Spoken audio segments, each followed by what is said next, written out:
कि फिर बुलावल जाए।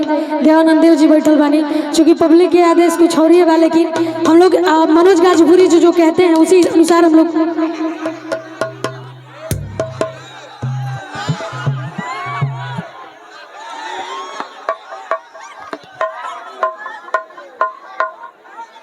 गणेश भैया कहाँ बैठे हैं?